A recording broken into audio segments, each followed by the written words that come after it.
I like the fact that God knows Job. God knows, he knows what he's like. And God, just get the picture of this.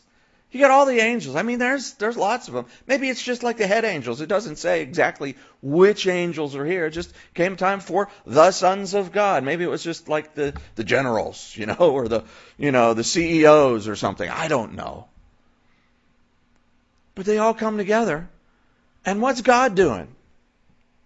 He's bragging to Satan about Job. He's like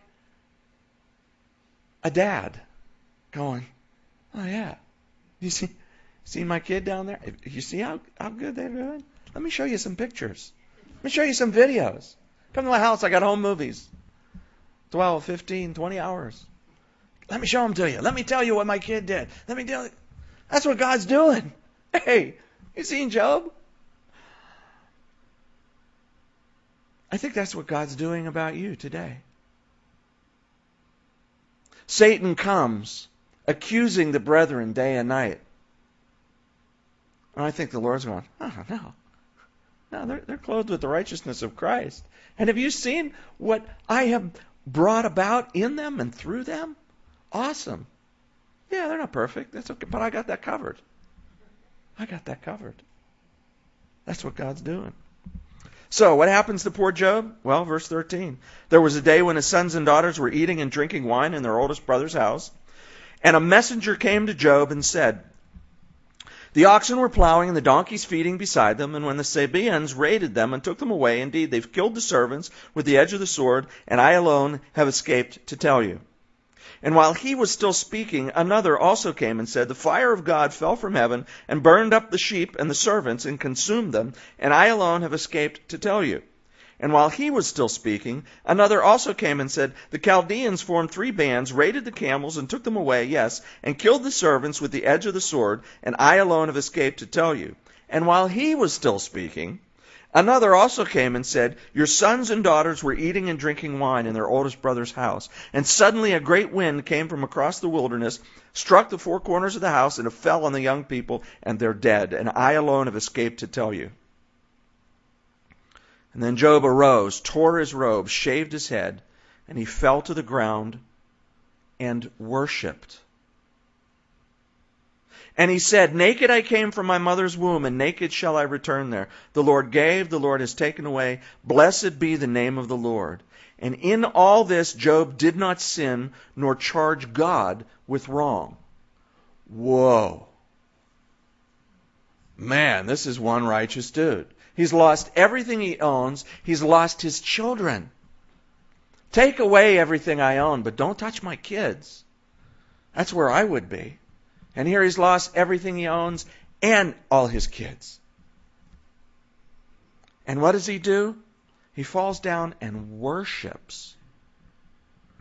God help me to do the same thing in the midst of tragedy, in the midst of difficulty. And, the Lord gives, the Lord takes away. Blessed be the name of the Lord. We sing that chorus which is taken from this. Blessed be your name. He gives and takes away. He gives and takes away.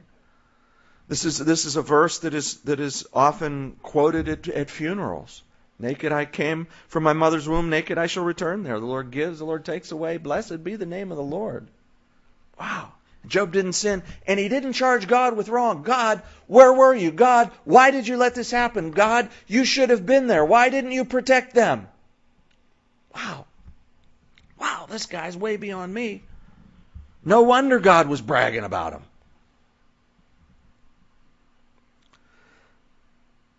Chapter 2. Again, there was a day when the sons of God came to present themselves before the Lord, and Satan came also among them to present himself before the Lord. And the Lord said to Satan, from where do you come? So Satan answered, hey, I'm going to and fro on the earth, and from walking back and forth on it.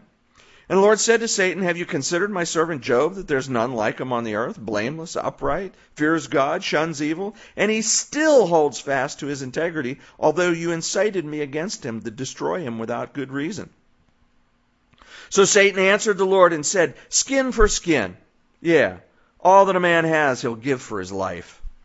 But you stretch out your hand now and touch his bone and his flesh, and he will surely curse you to your face.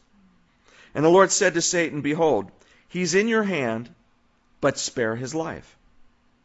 So Satan went out from the presence of the Lord and struck Job with painful boils from the sole of his foot to the crown of his head. And he took for himself a potsherd with which to scrape himself while he sat in the midst of the ashes. And then his wife said to him, "Do you still hold fast to your integrity? Curse God and die." But he said to her, "You speak as one of the foolish women speaks. Shall we indeed accept good from God, and shall we not accept adversity?" And in all this, God did not sin with his lips. So basically, Satan says, yeah, God will pay anything for his life. You touch his body and watch how quickly he starts cursing you. And again, he's limited by God. Okay, you can touch him, but you can't kill him. Can you imagine? Satan's just been given opportunity to make God's servant, whom God is bragging on, suffer to the point of death but not die. You better believe whatever it is that Job got was bad. I mean, as described, it's pretty bad. Boils, and he's scraping the pus out of the boils with a broken piece of pottery. Ugh. But you got to believe it's worse than what we can imagine. And here's Job not cursing God. Wow. Man. Amazing. God, I can't do this. God, don't make me do this. That's what my heart says. I couldn't do this.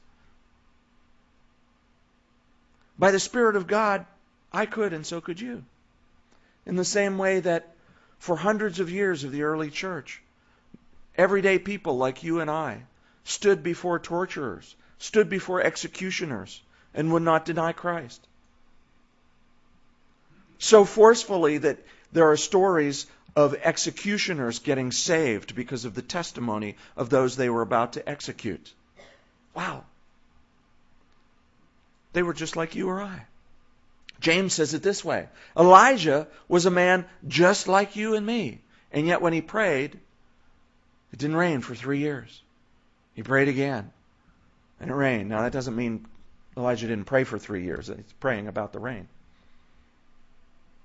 You see, God gives gifts and strength to us at precisely the time that we need it. And if God calls you to go through something like Job, He will equip you to be able to do it. But here's the thing that we need to know. This isn't the end of the story. You see, this is the part of the story everybody knows. And then everybody knows his friends come and they're not friends at all. And that's the story. But that's not the story. This is just the setup. And we need to understand as we go through the rest of it that it says that even going through losing everything and being in horrible health, Job did not sin, and yet, wait till you hear what Job has to say.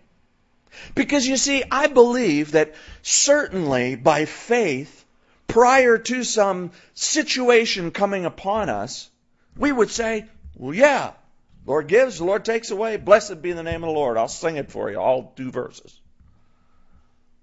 Yes, I will stand upon my rock. Yes, we must accept both the good things and the bad things from the Lord. And maybe even at the beginning of some difficulty coming upon you, you just by faith, okay, but I know God's here and I'm going to go through it. But then what about the next day? What about the next week? What about the next month? What about the next year?